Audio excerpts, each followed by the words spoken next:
That's the homie. All righty, let's go ahead and get into it. Welcome to the T Simple Podcast. Or lead or follow. You know, I don't really think this is just a T Simple Podcast. It's just a collaboration with my sister, Lara Alegros. How you doing today? What's good? How you doing? Good. How you doing? I'm trying to be on your level. You know what I'm saying? You know, I got my hair down. You know, you got your hair down. I'm chilling today. What's good over there in the UK? How was your weekend?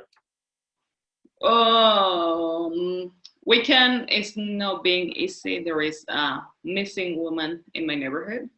Oh, wow. Yeah. So the homicide team, it is on the streets and has not been easy in that part. But then the good part is I watched Coming to America too, and I loved it. A lot of people didn't like it, but I loved it. And Judas and the Black Messiah. So I had a complete weekend. Like it's 9:30 p.m. I'm ready to go to bed. It was too much emotions. But hey, Coming to America too, I really enjoyed it. You got the best of both worlds. You got like all the funny and then you got all the tragedy all in one night. Oh, in 2 nights. I had to go see five. Like, okay. 2 nights. Yeah. 2 nights. Absolutely. 2 nights of Black excellence. It was amazing. Yeah, absolutely. Yeah.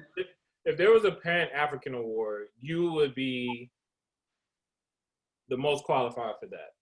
You always why'd you look like that? Because they may kill you. But you continue. What I say? No, I'm humble. I'm not on that level. I'm telling you, after watching Fred Hampton at the age of 22 giving those speeches, I'm like sitting here like, let me go back to my books and listening to my podcast because, wow, his standards were like. Yeah. And I think the powerful saying, and we can go ahead and get into Powernomics. So we're talking about Powernomics. We're in chapter 3, building a competitive community, right? Not just a neighborhood. And then reconstructing schools for group competitiveness, right? So teaching for a purpose, not just to be a worker, right? And Fred Hampton, when we're talking about building a community, you know, he was an amazing organizer. You remember the scene where he was with the quote unquote white supremacists and he was making the Rainbow Coalition? Right. You know, just and I was talking about you being the Black History Award or getting an award because just your level of empathy, I could definitely feel it. And I think Fred Hampton, he was able to sway those people because he just was so relatable. You know what I'm saying? I just think it's so dope that he was not only getting like white people to join his side, but it was Native Americans, you know, it was other Black groups. And he just was saying like, yo, we all different colors, but we got one oppressor. Yeah. And I think the truth unites, you know, it really doesn't matter. And he was so capable to sit down and have a conversation and talk the talk and make sure like to listen and know like he had an agenda and he already knew what was going to be the end. He already knew that his days were counted, but he provided his life and his platform for, you know, for the story to change and everybody to like be lifted, not only the Black community, because he understood that everybody has to be lifted. Everybody, the standards, they have to be improved for everyone equally.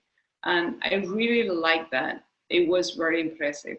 As I said, like I never came across to like his story before. I knew about him, but never like, you know, in that detail. So I really enjoy it. And he was a perfect example of someone who was a ethno aggregate, right? Someone who really, really focused on the resources and and funneling them back into the community as much as possible, right? And so when we're talking about the difference between neighborhoods and communities, Dr. Claud Anderson says neighborhoods are problematic for any group seeking empowerment.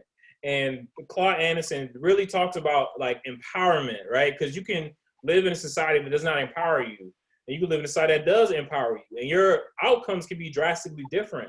And so he says the concept of a neighborhood implies an area that is residential in nature, with less wealth, power, and status in the community. The majority of Black Americans live in annual disposable income in neighborhoods like project houses or Section 8, or areas that, you know, aren't as prominent as they could be compared to other neighborhoods. Why do you think neighborhoods aren't enough? Well, I think we discussed this in chapter 1 and 2. And the reason why he says that ethno-aggregation, you know, like we can, in order for the Black community to improve, it needs to create a community, which means like an ecosystem. And we talk in the chapter 1 and 2 about the Black dollar or the Black pound. We can, and he mentioned that like he made the distinction about how you can have like little Havana or little Haiti in Miami, and you have like Chinatown. You have that in every city, you know, in every big city, it is established, or like the Korean community. And that is why like they are able to improve as a community, you know, not as an individual, because a neighborhood, when you don't you are a neighborhood, just like you go to your house, you sleep, but then as soon as you step outside, the first thing that you do, you may go to the bodega and you get a drink, and that is not a Black owned business. You may go to McDonald's and you buy food, and that is not Black owned business. Or you go to the supermarket and you just do your shopping, and that is not Black owned business. So if you don't have Black owned business in your community, then it's not going to help the money to go back to you. It's not helping those entrepreneurs. You know, it's just like it bounces one time only. And that is like what he really emphasized during the whole book. Like community, it is where what we have to be building. And especially he mentioned all the time, well, this book is about Black America has to be building their community. So that, I think like that is like the first lesson of the whole book is community, and how you can start like breaking through in this economic power that is neglected at the moment for Black American. Now he talks about that, right? And because you was talking about the Little Havana, right, and the Mexican towns that the people from outside came in, because he said that because they have such a strong sense of community and culture, their focus on wealth is just way more just clear. They're able to figure out, okay, we're all here together. Let's tackle this at once, because we know where we come from. We know who we are, right? He says that is a sense of community, a sense of peoplehood, right? But how can you have a sense of peoplehood if you don't love yourself, if you don't have an identity that is accepted? And I think like that's something I am a little bit, I don't totally agree with him. So he mentioned like language in communities to be something that is inclusive for the community, but it's exclusive. It differentiates you from like, you know, the rest of the territory where you live. Immigrants, when they come to a territory, they buy in their communities is because the language, they don't speak English most of the time. So that's what it is. It's not like they are trying to build a community. It's like they don't, it's survival mode. If you don't speak the language, that's what you are going to do. You're going to go and you're going to buy like food, whatever you know is your people and they can help you. And you will go to the doctor because it's your culture. You know, so those are the things like he didn't really mention and acknowledge. And I was like reading it and I'm like, that's not how it works. I'm an immigrant myself. Mm-hmm. You know, so if you travel around, you're going to look for your people. And it's not because you have an agenda of like building a community and like, you know, this like, okay, we're going to come and conquer. No, it's not like that. And most of the time, the people that is an immigrant, they are like the less qualified, the people that doesn't have like the lower education, and that those are the ones that the first they leave or they flee their country. Those are like mostly the immigrants, you know, that they arrive first. Then you have other type of immigrants, like economic immigrants, or like you have like refugees. Those are like a lot of like different groups, especially that they land in the US. But when they create their community, is because they can. And because they, as you mentioned, is like this, that sense of identity that, you know, like Black America has been neglected of like being able to have that. Exactly. And that's an interesting point of where you're saying that it's kind of, it's not their faults, right? They're just using the system. But we have to acknowledge that, it comes off unfair to people who aren't educated, right? And they don't know that that's what it is. It just comes off like competition, right? But it's not healthy competition, because it seems like you're just in my community and you're just extracting, but I'm not doing that. Why am I not doing that? And I'm mad, I'm upset. I'm blaming the next person when it's a lot bigger than that. It is a lot bigger than that. But you're right, exactly. You know, they're just doing what any person who comes in this country and recognize what the Constitution says, right? The civil liberty of happiness, right? The pursuit of it, right? And if you pursue it, you can do that. But it's an asterisk, because Black people, right? Black people in this country, it's just not fair for us, right? I mean, he talks about it just with the impact of social engineering of communities, right? And so going back to the concept of like, okay, where they're coming in here and they're doing it, why aren't you doing it? You know? Yeah, and I think it's not what is not fair is the comparison. Right. It's a totally different journey, but at the same time, you have to acknowledge that a lot of people that comes to the U.S. is because the U.S. is destroying their home countries, or like the Western, you know. I'm laughing at that. I'm sorry. I'm laughing at the U.S. I'm sorry. I mean to laugh at that. I'm sorry. I quote it. But basically, they're like, there is interception, political interception from Europe, and you know, from the bigger countries, always had been. So the fact that you are pushing people goes away is because there are things happening in the country, and a lot of time, most of the time, there or finance. Like there are a lot of wars that had been financed by Europe around the 70s. Around the 70s, it was in Africa. They were like breaking colonization. So around that time, they were getting their independence.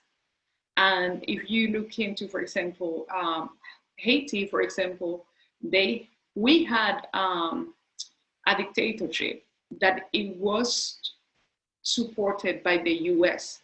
And that dictatorship was creating, like, it was killing a lot of people. My grandfather was killed by the army of the dictator, the Tonton Macoute. And that was financed by the US. The US was supporting that regime. And then a lot of Haitians, they flew to the US. And they went to New York and they established in like Brooklyn, especially, and around that area. And yes, Haitians, they would have to compete with Black Americans.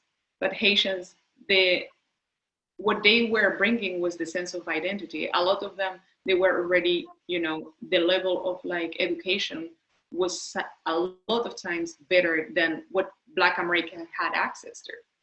So it creates a sense of competition, but the truth is like everybody's minding their business. It's not really like, oh, we're gonna take over what Black America, you know, is suffering. It's just Black America had a pending conversation with white America. but it's nothing to do with the third parties that they come in, you know? I love that. I love the pending conversation. I love that. It's, yeah, it's unresolved with that part. It's pending. That motherfucker like 78%. This has been 78% for like 300 years. Like, whenever you want, we're here, you know? And that's why, like, when I was like reading this, I'm like, man, I need to sit down with Dr. Claud and you know, break through, because I don't know. I would like to really get to know better about like how you are writing a whole chapter. Like, you know, you are putting people as like, oh, because, and he doesn't mention Africans at any point. He doesn't mention Caribbeans. He mentioned Hispanics. He mentioned like Asians. He mentions as well Asians. Yeah, and youth. So why you're not mentioning Caribbeans? We do have a little bit of more privilege in sense of like their identity part. But he didn't mention why, because it's Black people. But it's still, you know, there is lately in Haiti, there is places in, for example, where I live, it was a Jamaican neighborhood, like funded like in the 50s or 60s here in London. Repeat that last part again. What was funded in the 60s? I think it was in the 50s. The neighborhood where I live in London. Okay. It was a Jamaican neighborhood, you know? So there are like a lot of components that is a bigger picture, and there are some elements that they were left out of this book. So do you think he's trying to argue that Black people should be in competition in general, or should we be in competition of whoever's in proximity of our market, right? Because is he excluding them to be biased, or is he excluding them because that those are the ones that are perpetuating or are involved in this system where, you know, they're benefiting from capitalism that indirectly hurts the pending people, right? The people who are pending to get what they need. You know what it is? It's like when you make people is not really thinking about other people's pain. And especially when it has been a huge propaganda and media portraying like Black Americans as like not able to do better, and neglecting all the policies that they had been targeting Black America. So you cannot expect a foreigner that doesn't know nothing, doesn't even know the language, to try to understand the internal affairs of a country. Right. It's not fair. Yeah, you're right. And especially when there is people, they don't speak the language and they don't have the knowledge, they don't have that culture. They're going to come and try to get their piece of the cake. And it looks bad because in his head, it seems like, well, people should be mindful of our pain and struggle, and you know, what do we have to go through? But the truth is, like, who's going to do that? That's not realistic. Yeah. That is not realistic at all. Yeah. Yeah. So let's talk about the brainwashing and the meritorious manumission. Because that really gets into just the Willie Lynch syndrome of why we say that, okay, you know, Black people aren't doing this because they're lazy, or Black people aren't doing this because they don't want it, or Black people don't do this because they're not determined. But he actually talks about just like the science of it, and just really, so social engineering effectively destroying most Black people's sense of community, trust, and most importantly, accountability. Through undocumented, many Black Americans believe that soon after its inception, meritorious manumission was merged into what we now call the Willie Lynch syndrome, which is just, you know, us self-sabotaging everything we do because we have a sense of individualism that was taught to us by our slave master. And Willie Lynch, actually, they say that it wasn't actually a real person, but it was mainly like a concept That's what some research says. He says a large purpose of these social conditioning systems was to destroy the ability of a subject to form natural groups and communities, develop normal relationships, support, protect, and communicate with members of their own group. And one thing I would add to that he didn't say was to also divide and conquer, because it goes into what you're saying about the immigrant who's coming in. You know, they're not consciously trying to perpetuate the system that indirectly hurts Black people. They're just doing it, right? But then if you don't provide that education, you leave ignorance to foster, and people are now fighting amongst their, you know, their international brethren, if that makes any sense. Yeah. I think, again, I think like the base of the problem is not the people. The base of the problem is the system, not providing the whole story. What happened is not that Black people all of a sudden they were like, well, we're going to start like picking cotton, you know, for 300 years because that's the only thing we can do. No, it's true. You know what I'm saying? It's like, sarcasm is hilarious. I'm sorry. No, but it's like, that's what they have been selling. And then they have been selling like, well, you know, they're all in jail because they're wearing like low trousers and they're like jaywalking. I didn't even know that term existed in my life. Jaywalking all the time. They need to go in prison for like 3 years. Or like they were stealing ice cream. So the stereotype of Black America has been fed for a long time. And I think like on the movie, it was crazy. Judas? Like, yeah. Okay. It was crazy, like how it was a whole agenda feeding this narrative and not giving a chance. You know, that is the real problem. Like that people from all around the world comes. America is a huge country full of resources. It shouldn't never be a problem. The problem has been the oppression that one group has been having since the foundation of that land, of the territory, of the nation, sorry. So is it safe to say that, unfortunately, in America, white supremacy leaves us brainwashed, which allows us to perpetuate just these inequities? And not only Black people are brainwashed, but they also suffer from a Willie Lynch syndrome that just keeps their level where that's at and prevents them from moving up vertically? I cannot answer that question because I don't know. I don't have the community that I know in America is usually I do know mostly Black Caribbean American. So I'm learning through this book and like through talking to you and a couple of friends that they are actually like Black American about what are the challenges, but I couldn't dare to answer that question. So let's say in the UK then. I'm a little bit an underdog, but what I could say right now is that because he is criticized in the sense of individualism, but if he already establishes that there is no communities, then you are going to have individuals.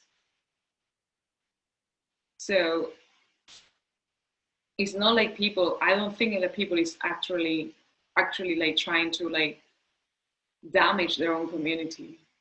They are just trying to survive. And when we were talking about community, he was mentioning was church was one of the bases of like the community that there is there. And then which one was it? He mentioned 3. Oh yeah, family, church, and the community. And what schools?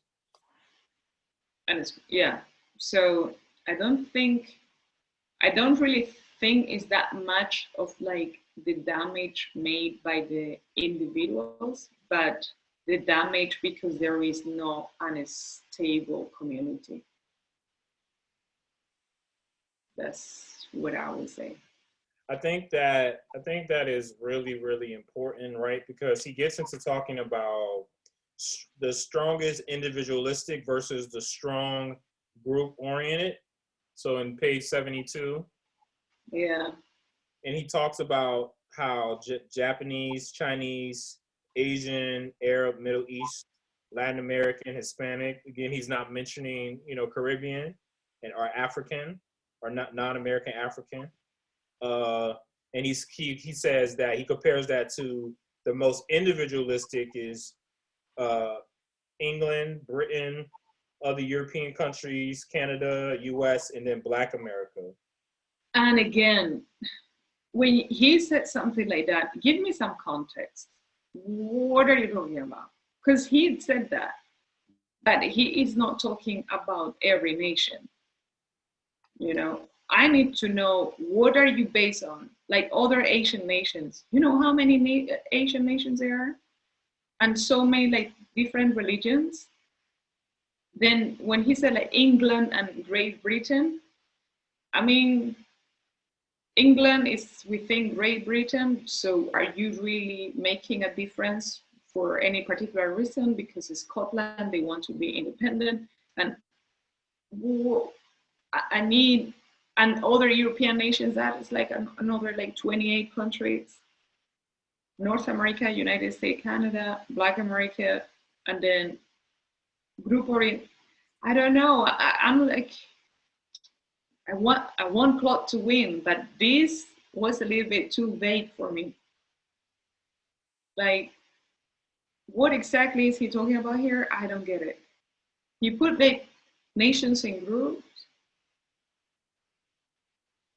but he's not providing. And then why you are leaving 45, is that 45 countries in Africa? I mean, come on, Claud. Come on. No, rightfully so. Rightfully so. That's a great point because he doesn't. I'm trying to look for like a reference. He doesn't acknowledge one Black nation, and it's upsetting me. And why is this a problem? Ultimately, why? Because I need to know what he's trying to say. I'm here reading his book, trying to understand. So I'm looking at the references. So we had inequality by design, cracking the bell curve myth, dismantling desegregation, Black labor, white wealth, the search for power economics. So you got some references in here, but nothing related to that. Not related to that particular. I'm trying to see if I can find that one. Yeah, that is a generalization. And he falls a lot into generalizations, and that's a part that I'm like, this book is very good, and hopefully I find it helpful, but. So let's keep it going. So let's go into where it says code of conduct. So he says that you have to watch out for Samboism. I thought that was funny. I just thought that was like, I was like, is that it? Like. But, Willie. Black. You tell me, what do you get from that one? I just think, so he says the code of conduct must effectively discourage Sambo behavior that was known as Uncle Tomism. This kind of behavior is extremely detrimental to the community's building. It is nearly impossible to eliminate because dominant society rushes it and rewards it. Samboism is a means of social control that extends all the way back to slavery. Yeah, so I think it's there's definitely some validity in that, but when you don't reference it, it just seems like your opinion. Right. I'm just thinking about Sambo. Example was like this guy, ex-NFL player, was it last week that we talked about it, and he said like, Black America doesn't need reparations. Yeah, pretty much someone who is pretty much anti-Black.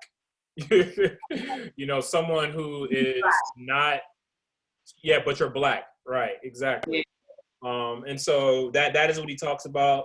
He said the consequence can vary from social sanctions to economic penalties. In some cities, black activists, community organizers post the pictures of Sambos on yard signs and billboards. Others publicly issue Sambo certificates and hand awards. I was like, what? I was saying, like, no, The this was punishment a violating code of behavior standard must be sure and swift. So I was watching Roland Martin, and you know Michael Brown, the one who was killed recently, a couple years ago.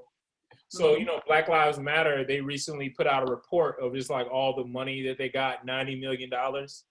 And Michael Brown estate put out a video pretty much saying that they wanted $20 million of that to go into, community programs. And he said this is what he said. He said, Black Panther style initiatives. And I just was like, okay, bro, like, you gotta, like, that's 20 million, dog. Like, you gotta say a little bit more than just like Black Panther style initiatives. So BLM is already getting criticism for like them getting a lot of money and them not distributing it or whatever. But one of the commentators on the show was like, so what is to say that if you're trying to put BLM to the point where they need to be more responsible with the money, who's to say you're going to be as responsible with the money? And so it's just like That's exactly the conversation we had last week about reparations. Like, you may get funds, but if you don't have the team ready, that can be like the worst thing that can happen, because once you get that money, that's it. Now the whole history will blame you, saying like, well, you received X amount of money in 2021 to work in your community, and where is that money? Do you think that's a part of the Willie Lynch syndrome? Based off of just the definition of what he's saying, we don't give ourselves the leeway like we would maybe like a prominent, a more reputable or more mainstream organization. We're so quick to judge our own or pressure. I mean, we should, right? People were like, you put, Michael Brown on your website, right? And so technically you are profiting, quote unquote. But then the commentator was like, but you also have other people on there too. So should they give money to them as well? So it's just like. I'm going to give you an example that happened. I don't know if you remember in 2012, it was an earthquake in Haiti, right? Yeah. I don't remember, it was like crazy. Haiti is supposed to receive a lot of money through Red Cross. Red Cross didn't put like half of the money in Haiti. Later, like maybe a year later, like very close in time, it was another disaster in Nepal. And the money was being put like to save people in Nepal. And people was still dying in Haiti. And Red Cross was saying like, well, when you put like the donations, and they got all the money because the earthquake in Haiti was like a complete disaster. So they were making sure like people was donating, a lot of people, and then the money wasn't going for those victims. It went for somewhere else. I do understand that is painful, especially if it is your family, and especially if you have a community that you want to help, and all your funds are going to someone else using the picture. So I do understand that it can be frustrating. Now, I do understand that you can call your lawyers and be in contact with your team without having to do it in public, because I saw it in the shade room. I was like, wow. Yeah, I think that's why the ethno aggregation is really important, and the sense of community concept of just like, if we had that in some way, because BLM wasn't an organization, it was just a hashtag, right? It started off as a hashtag, and then it turned into this thing, right? And then At one point, they didn't have a leader, and then they had to put up a leader. And so, we have to give these organizations time, I feel, but we also have to understand, like, who's the enemy and who's not the enemy. Right. Yeah. But I think the truth is, like, your enemy can be your own community. Yeah. So yeah, absolutely. And I in this case, I'm not saying, like, Black Lives Matter. There are so many Black Lives Matter. You don't know who you are donating. You don't know. You don't really care. This is what people will say. Oh, money, money, money, and then everybody has a different agenda. And I understand that. I understand the dilemma and the controversy, but I don't think even like ethno aggregation will help. I think that is a normal dispute, to be honest. Yeah, it's normal. So I wouldn't be too hard on that. I love it. Yeah. And I just wish we didn't do stuff so publicly. I feel like we just That's the point. Yeah. You know what I'm saying? Like, I think that was my point. Like, I feel like we would embarrass our own people in front of everybody, versus like just have like a meeting without no cameras. You know what I'm saying? And just like talk it out, and build that sense of community. Everything don't need to be on TV. Like, do you know what happened in other communities? I don't. Whatever beef they have, they wouldn't know. But I think it's also part of maybe it's part of the identity. And also, we know because, if our social media, what you are following, and that is going to be your community. So your social media can look very black, and it seems like the world is very black, but the truth is, like, outside that, maybe no one cares. Maybe, I don't know if it was picked up by the media. I don't know. Do you see it in the media? As far as the what? The discussion about, like, Black Lives Matter,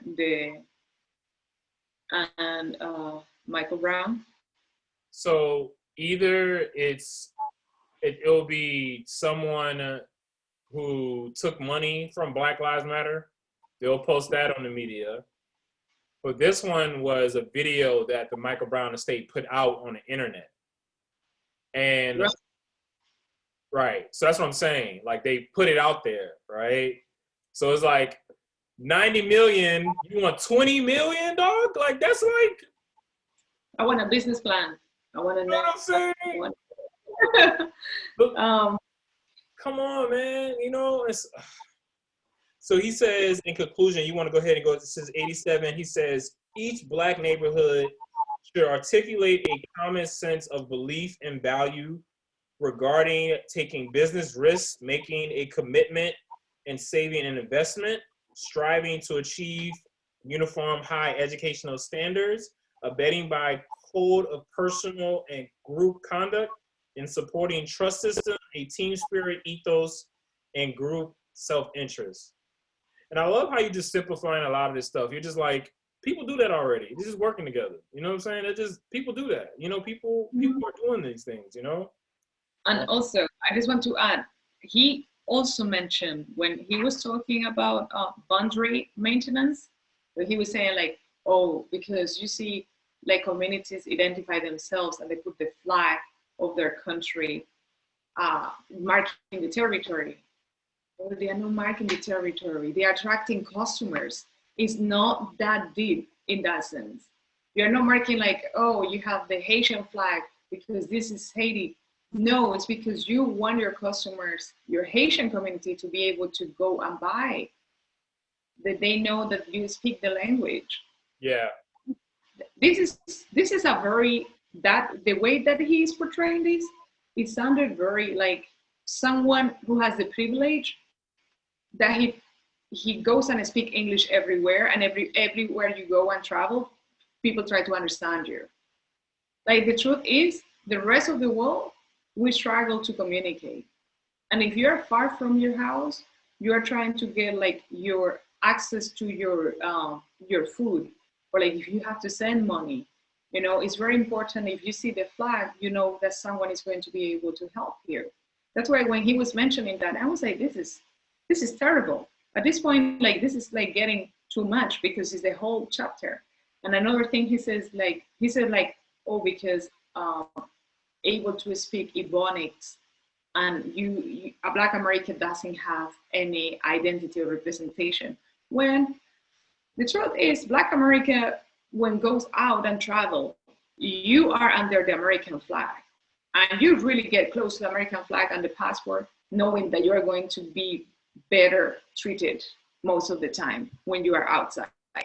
So Black America is this, have the same flag at the end of the day. At least if you guys want to have another flag, I'm cool with that too. I mean, but he's mentioning like you guys don't have the flag, but because I feel like he has his whole, it's a self-conflicted idea of like Black America being a whole other nation within America, but at the same time being America.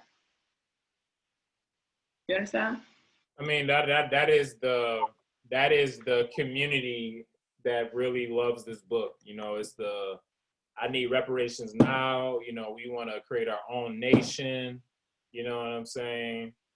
But it's rooted in jadedness. It's rooted in just like anger and a lack. It's just, you know, it's a lot of things. You know, lack and of I do perspective. understand. So, And I do totally understand. But one of the things he mentioned as well, he said like because the Black American community is open, you guys have more problems like drugs, prostitution, or gambling. I'm like, no, that is not because it's not closed or open. That is because it's linked to poverty. Those are problems linked to a poor, you know, population. It's nothing to do with that. So I think he could have probably studied maybe like other because whenever he references like immigrants, it comes off like he's otherizing them versus being empathetic and really making those differences, but also the parallels, because there's a lot of parallels, and he doesn't really talk about them a lot. yeah, no, he jumps into the conclusion, he lands there, he slides there, but it's not cool when he didn't do a good job, the truth is. My opinion, as an outsider and someone, you know, who has like a totally different vision, and I do analyze everything, I don't think he did a fair job here. I understand the message, but the message can be like seen as a negative because it's not rooted in truth. And again, I'm not a doctor, but it comes a little bit ignorant, yeah. So he says, language is an index of culture. It is routinely used by immigrant groups to mark and close their communities. Language is unifying element and allows native speakers to do business within the community while limiting others. It brings status quo and importance to people's culture and communities. Visitors to, so let me ask you this then. So what do you say for the immigrants who come in and they classify themselves as white so they can benefit from white privilege? Do you think that those people deserve accountability to kind of the criticisms he's giving to quote unquote immigrants? I don't know who does that, but I don't think they go there and identify as white. Like they don't, I'm sure like they don't identify as white American. But I think if you have white, black, Latino, and other, if you are coming from a nation where you are considered white, you will take white. It's not because you are trying to like get benefit. It's because that is what you consider in terms of your identity. You Yeah, know? that's really debatable. There's a lot of people that because even with you know, with the Italians and the Jews, they were ostracized as being quote unquote immigrants in like the 40s during the Prohibition, right? But then something changed where it was like, okay, he talked about it also in the book, them coming all on one front and accepting one nationality and using that maybe directly to gain privilege or indirectly to gain privilege. But you can't say that if you get an opportunity to get a little bit of white privilege, you can't say that. I don't know. I just can't see no one being like not taking advantage of that. You know what I'm saying? Okay, so for example, Italians have that opportunity. Italians are they love their nation. They're nationalists. They love their nation. Like they love where they come from. So if they go to America, and you don't think if they had like a little paper and they said like Czech, Italian, white, black, or Hispanic, if they had the opportunity to put their nationality, I'm sure they will. But when you are disclosing your identity, you only disclose your race. Yeah. And it's a social construct that you are going to take in consideration depending of like where you are. You know what I'm saying? Yeah. Now, if you're Italian and you're coming to the US, I'm sure you would like to live in the white neighborhood, like because it's richer, you have access to better schools and all that. Are you gonna blame them? No, black people do that. You know what I'm saying? So, but we have to acknowledge though, right? It's not the individual, it's the system, and in order for the system to thrive, individuals have to partake in it. And whether if I'm conscious, if I'm partaking in it or not partaking in it, you're still involved in the system, and that is what we're talking about ultimately. If the wealth it is in that area, you're gonna go where the wealth is. You're not gonna go to the poverty. Plus, if you are able to pass and integrate easily because your skin color is it is the same as the majority. So that's what you're gonna do. So so this has been really good. We spent the whole hour on chapter 3. I really appreciate the criticality, honestly. That's one of the reasons why I keep coming back. Just really appreciate the critical thinking and everything. So how much time we got? So it's been an hour, but that's okay. So what do you want to keep going? Chapter 4 is yours because I was reading it and I'm like, okay. But it's yours. Yeah. It's about this, so yeah, it's up to you. You want to? Go ahead, sis. What are you about to say? No, I'm saying like it's up to you. I think it's shorter than the third one, so. Yeah, we could just go through the points, and then just kind of talk about why education is not enough. And I think it deals with the vertical model that he talks about. He says that he's always going back to comparing to immigrants and how that they establish economics first. And you can tell me if I'm wrong, and that's why I really appreciate your perspective. He says that, or is it? Hold up. So he says when Jewish immigrants began immigrating into the country in the latter of the 19th century, they first established an economic base. Fortunately, they entered the country with some skills that were needed, because we didn't even talk about that, right? Just like, because there is a concept that everyone starts on the same line, but in reality, that's not true. And then you create these stereotypes that perpetuate a mindset that makes it seem like we don't want it, when really that's not really the case. You understand what I mean? Even the Republicans, they were talking about establishing a state of emergency because more people from Mexico are coming into the U.S., right? Yeah. And so creating this fear-mongering type shit, to, again, divide and conquer and put other colored people over colored people. I mean, people of color over other people of color. And I think when we're saying that Claud Anderson does that too. Yes, thank you that you're saying that. Yeah, Claud Anderson does that too, because he doesn't draw too many parallels He just draws a lot of just distinctions, which can be up for interpretation. So he says, fortunately, they entered the country with some skills that were needed to Americans emerging in the industry. They were able to capture these industries based on more cultural experiences. I don't know what that means. And the chance that their educational achievement will pretty much come after. And then he says that Black people are going to eliminate the myth about why they have not achieved. They must understand that structural racism forced Black Americans to lift themselves in reverse by putting education and social goals before economics.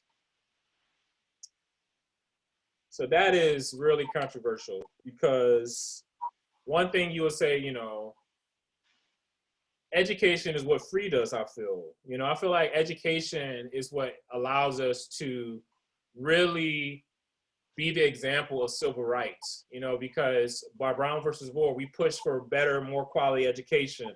You know, after Emancipation Proclamation, Black people created literally their own schools on their own because they wanted that education. So I don't think he's shorting education. I think he's just saying that it's not enough. I think we can agree to that, right? Yeah, totally. Education is just one element that is needed for financial empowerment. But you also, in order to create it in your community, you have to have the community. In order to have the community, you have to have a unity in sense of identity. There are like so many elements that play. Obviously, when someone comes from abroad and brings already that with them, then it is quicker, you know, to move up. I do also, I don't really know about that part when he said like some groups, they came here and they were illiterate and they had less education than Black America. I don't think that is accurate, to be honest. For example, Cubans, when Cubans, they were coming like before, during the socialist era of Fidel Castro, Cubans were super educated. Like right. They had like a great education because it was communism.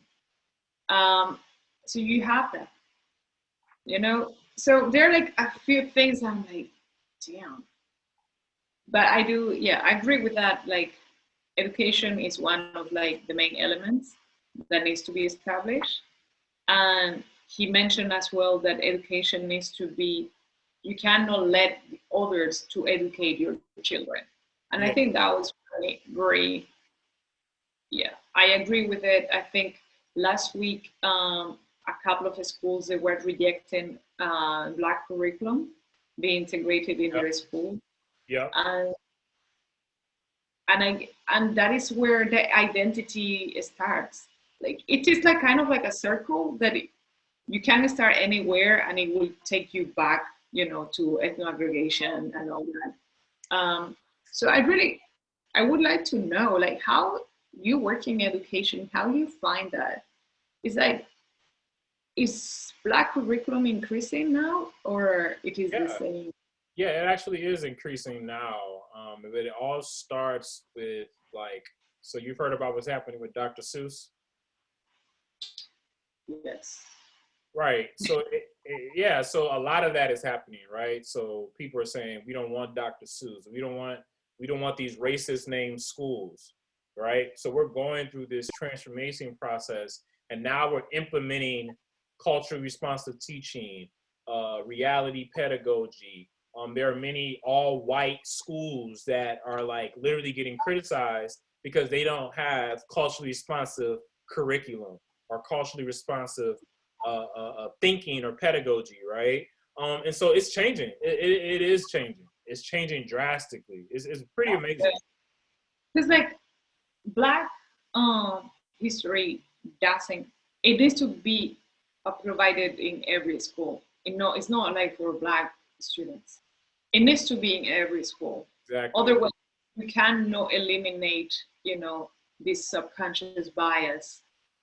Until that is not provided in every school, I don't think we're gonna see like an advancement, you know, as United States as like a healing, you know, process. It needs to happen. We're having in Spain, we don't have you know, Spain was like colonizing and all that. And I mentioned to you before that we had like only one paragraph, and they continue. They are not even open to that conversation that they need to provide more information about like what happened and the history. Man, every time you So tell me that, I just get like, I'm like, damn. it hurts you. Yeah.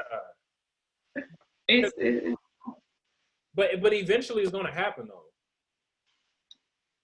so black minority in Spain is very, very, very small. Yeah, there is no power. There is no caring. There is it's not. Yeah, there is no an impact. There is no noise.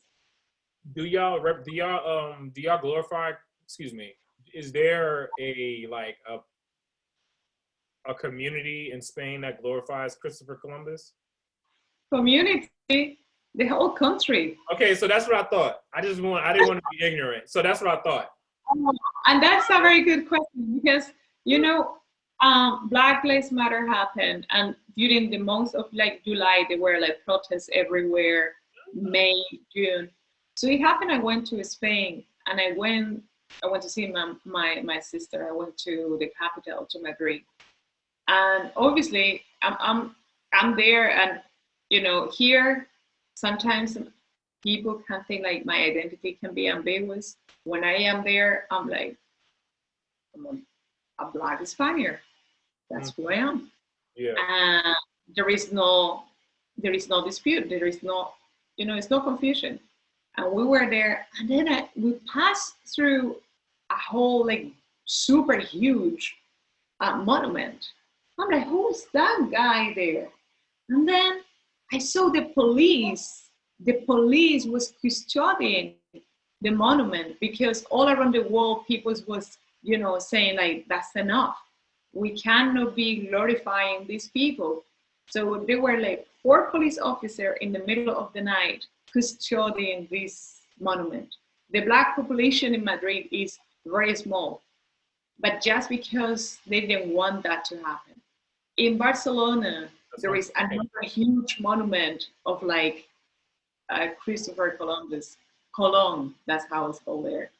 And in Barcelona, people actually discuss this. They said like, well, when we are doing, we're not going to take it off the monument, but what we are going to do is that when people is coming to Barcelona to do like tourism, we're going to explain like the implications of this port of Barcelona in slavery. I agree with that. We cannot eliminate history, but we have to give the perspective, you know, the light that it belongs, not like creating like this falsehood. So And so going back to the schooling, right? And so we can get into the points, and then I just want to keep referencing what you just talked about. So like, so Holt School integration, right? So we definitely need more of those Black teachers who left when Brown versus Board was started, because we lost a lot of Black talent. And so I do agree there needs to be a state of emergency for a teacher shortage, because unfortunately we don't have enough teachers to teach kids currently. And so that definitely needs to happen. I came in a program that was specifically made for me to teach in a quote unquote Black neighborhood. We need more programs like that. You know what I'm saying? And so it's all about funding though. It's all about funding. It's all about funding. that's when you mentioned about the sponsors. Exactly. It's all about funding. It's all about funding. Control public and independent schools. And so right now in America, there's a public versus charter type battle going on, where you have public schools fighting charter schools for funding, right? Charter schools are criticized for creating more inequities because most charter schools in America are filled with Black and brown students versus like predominantly white, or you know what I'm saying? It's not inequitable. It's not equitable. It just becomes more segregated. That's the criticism of charter schools, right? And so I mean, but then you have people in Utah are saying to get rid of the Black curriculum. You understand what I mean? And so it has to start off with the local. So that's why me being a teacher and me being a pro-Black teacher is really important. So we can be the exemplar, because it doesn't start with just like everybody coming all together and trying to do it like they did with Brown versus Board, because that they didn't want to integrate.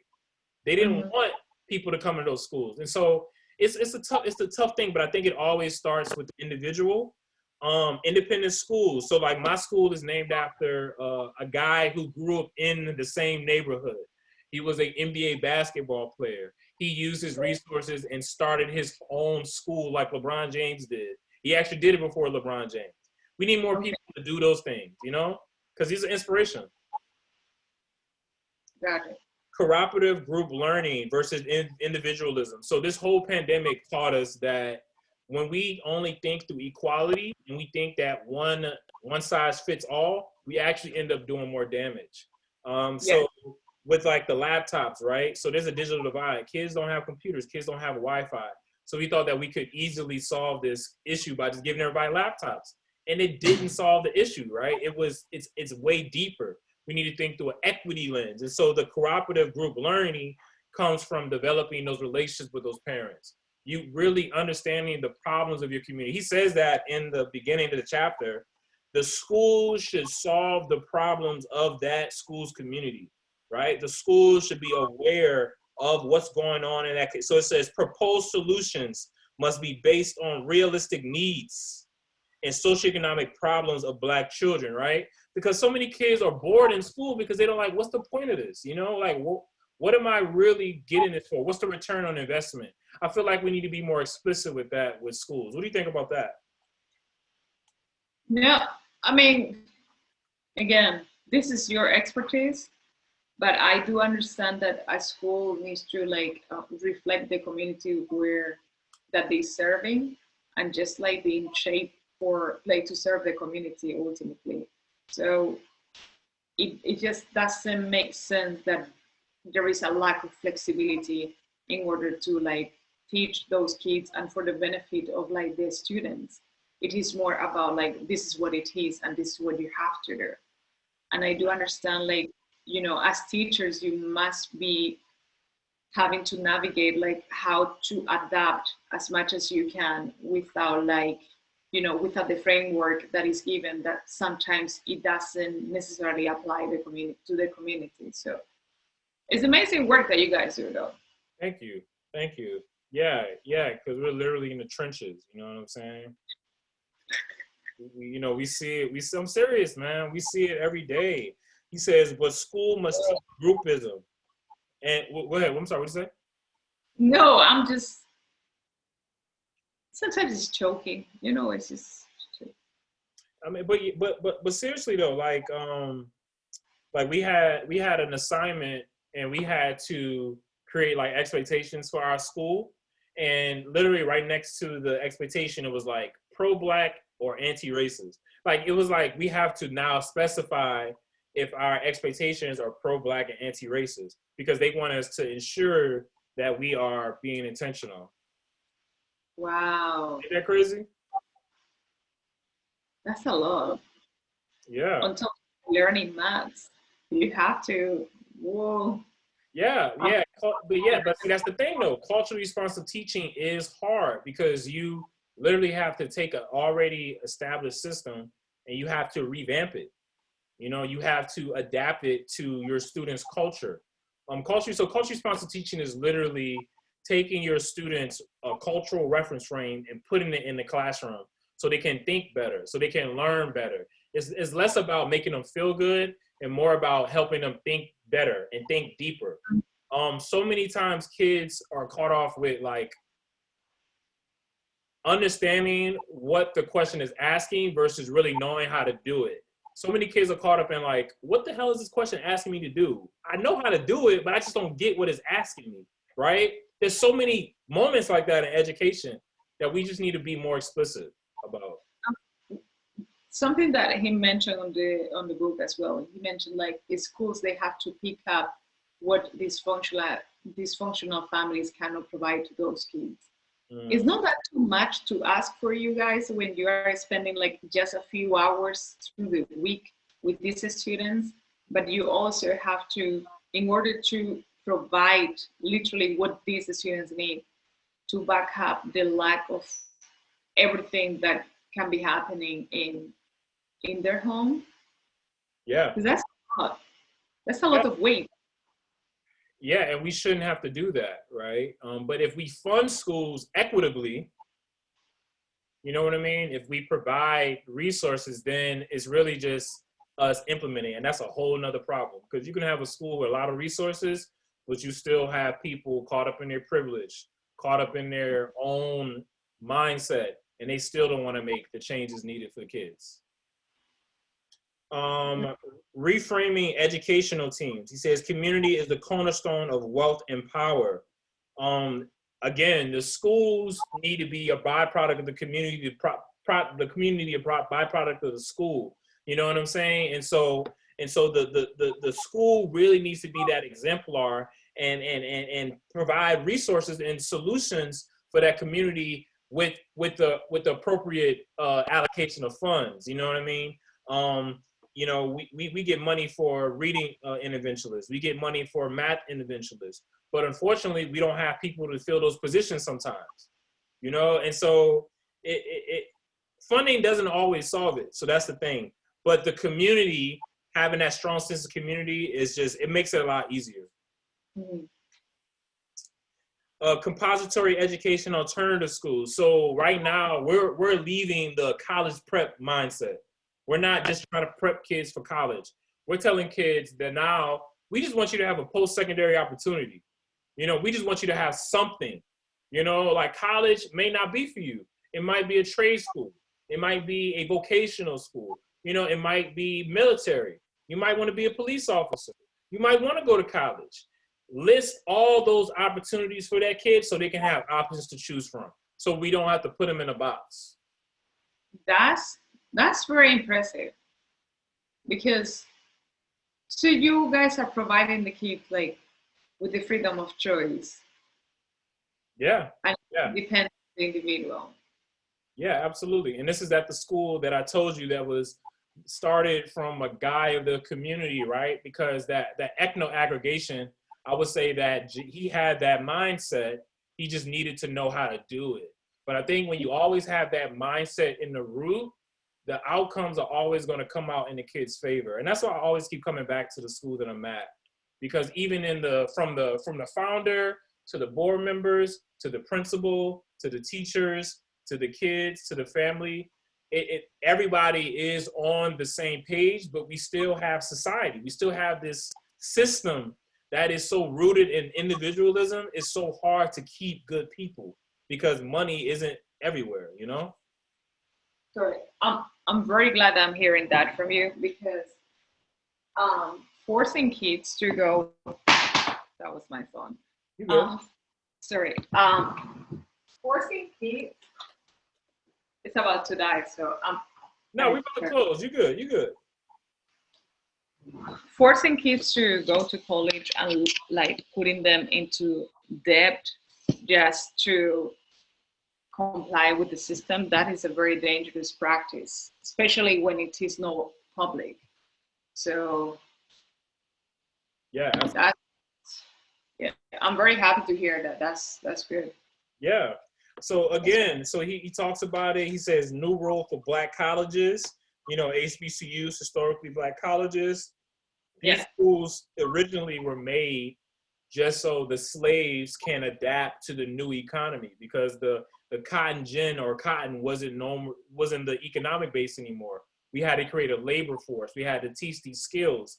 And essentially, I think we have to just move past that just being a skilled worker. We have to be able to build intellects that know that even though I go to this Black college, I can compete with a Harvard. I can compete with a Yale. And that's what they teach us at these Black schools. They tell us that, you know, you look like this, so you have to work twice as hard. Even though that is like a victim mindset, some would say, I would say that always just prepares us to just always just, you know, to just make sure we always come correct and never get comfortable. But my parents raised me that way. They already told me like you have to work twice as hard. Did they lie? No. Sometimes 3 times harder. So Yeah. He says federal government funds that were historically earmarked for Black colleges are now diluted and shared with white colleges that claim at least, and he says 20% Hispanic student enrollment. And so there goes he's taking the shots.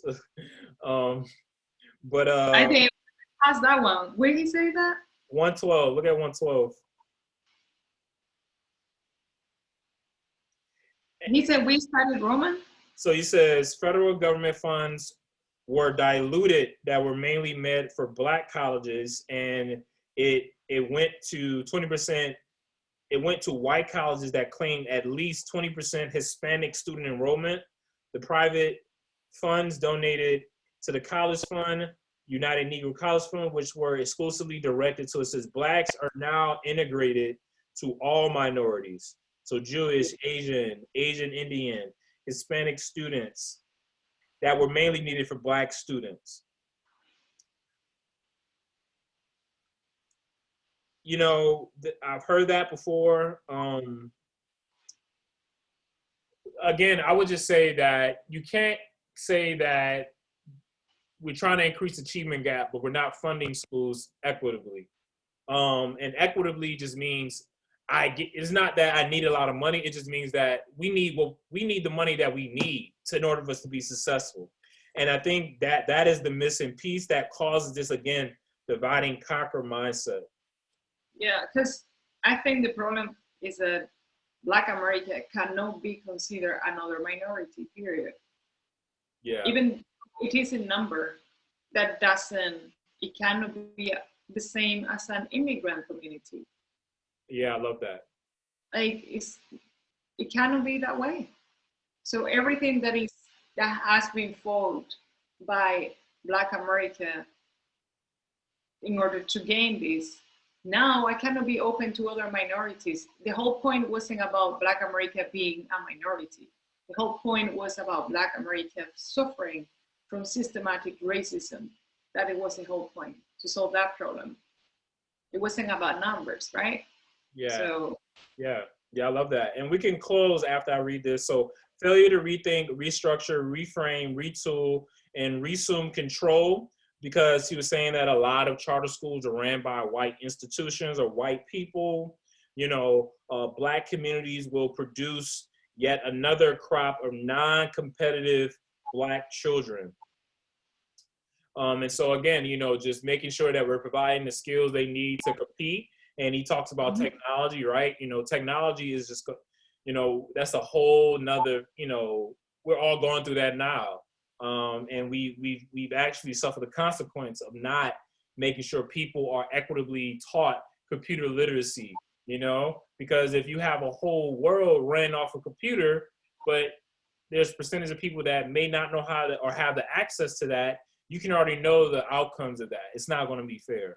And so we have to make sure we are prepping kids. And that's something as a teacher I struggle with, because I always ask, am I preparing my kids? Some days I say no, you know, some days I say yes, you know, but, you know, it's more than just me, but I know for sure, you know, I'm every day going to get better. That's good. That's good.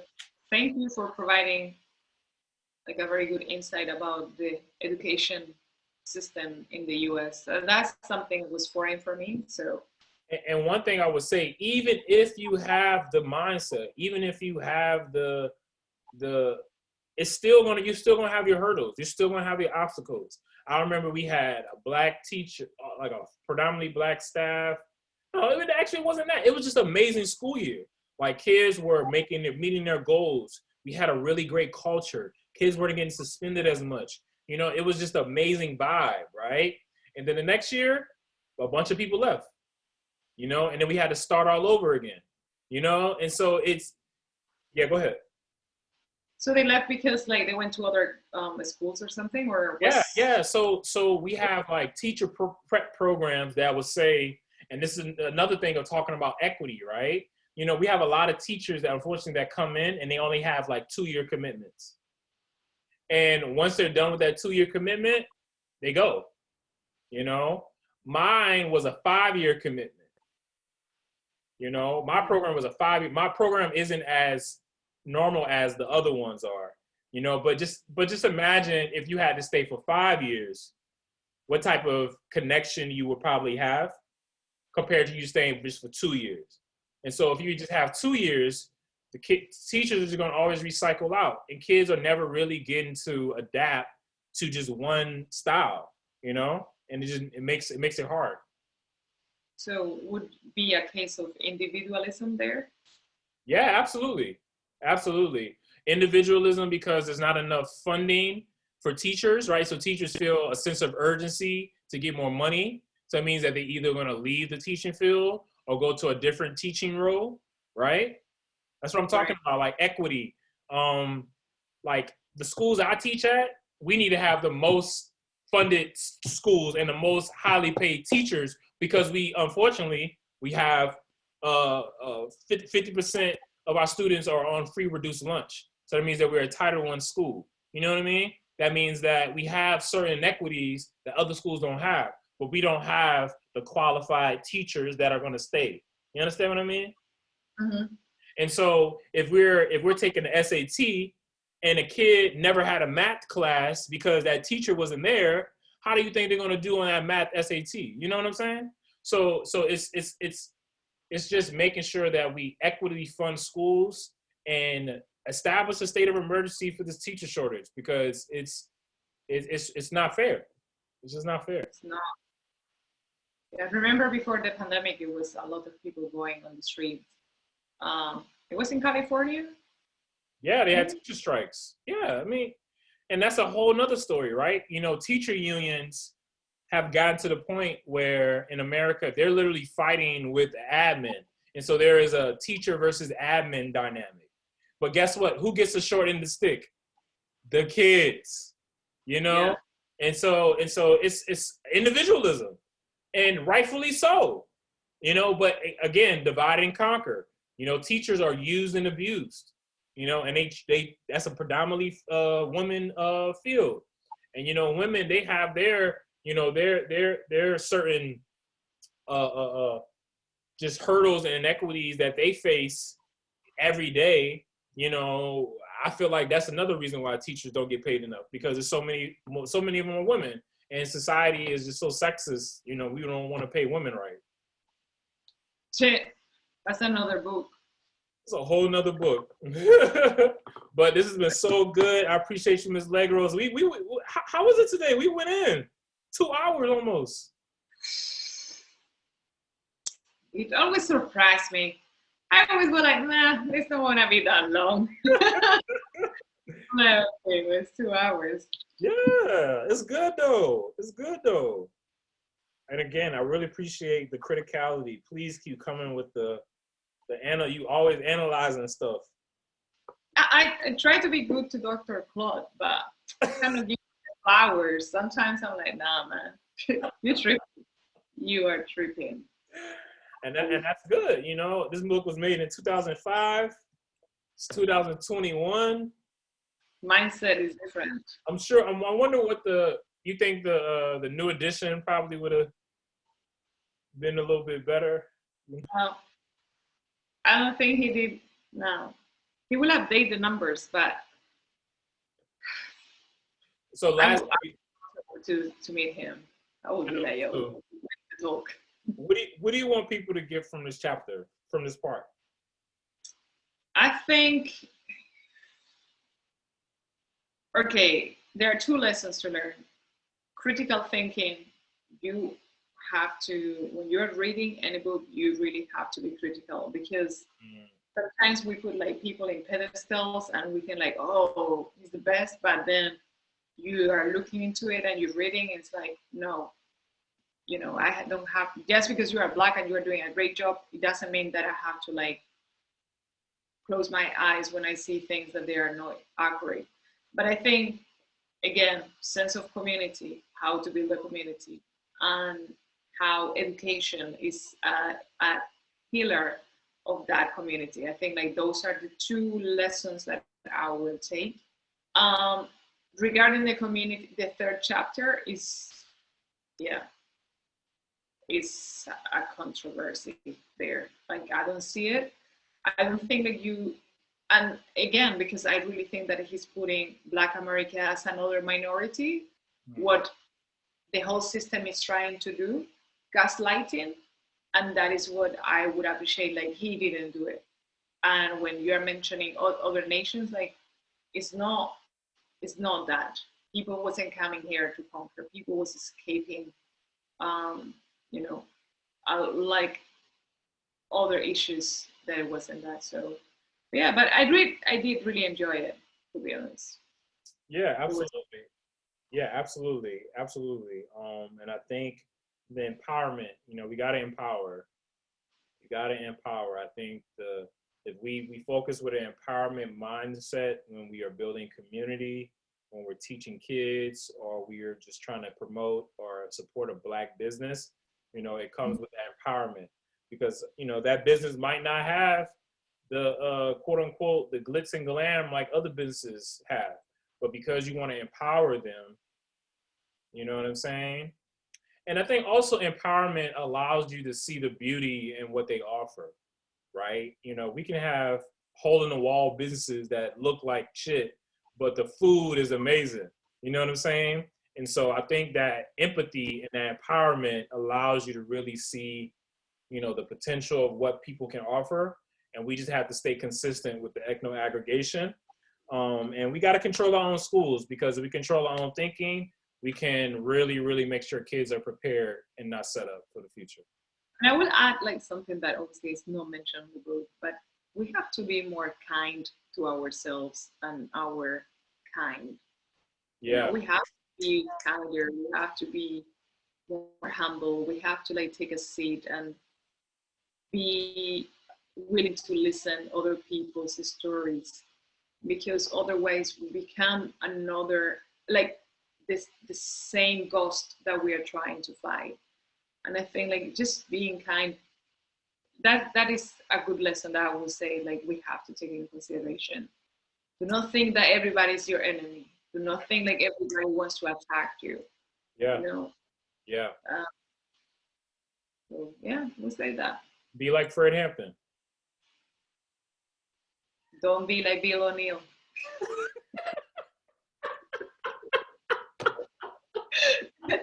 Don't be like Bill. Oh my God. On that note, we're gonna go ahead and close it. I got my sister Ms. Legros with me today. I appreciate you. We went almost 2 hours dropping the gems. Powernomics. We're trying to empower everyone, but specifically we're trying to empower our people. So please subscribe, leave a comment. What you got coming up, Ms. Legros? I'm working on a project that I will tell you about in the next few weeks or months. Okay. But I'm very excited about chapter 5, practicing group economics. Absolutely. That's gonna be very cool. I'm gonna be looking for you for that, because you're the numbers person. So I don't do numbers, but I do follow financials very closely. So I really enjoy it. I don't do numbers. I don't like maths. I don't like numbers. Oh my God. Yeah. This is you're the most analytical person I know so far. And you're like, I don't like numbers. Numbers are numbers. Numbers scare me. I like to know why things happen. Right. So that is my analysis. I like to know the why, the who, and the what, and all that. I need to know how we came here. I really enjoy doing that, and I'm learning a lot about a country that is not mine. And yeah, same here. Cool. So let's keep it moving. Chapter 5, practicing group blah blah blah. Keep it moving. Chapter 5, practicing group economics. The Black race enriched every group on earth. Now it must enrich itself. He already talking shit. He's so like, he won with the words, man. He know how to make you pissed off. Like, dang. Can't wait to see what he's saying. I want you to get a pen, and I want you to just mark up every time it was something that you're like, I don't like that. I don't like that. I'm like, beep, beep. Pause. wait, pause. Exactly. And I don't have my thing either.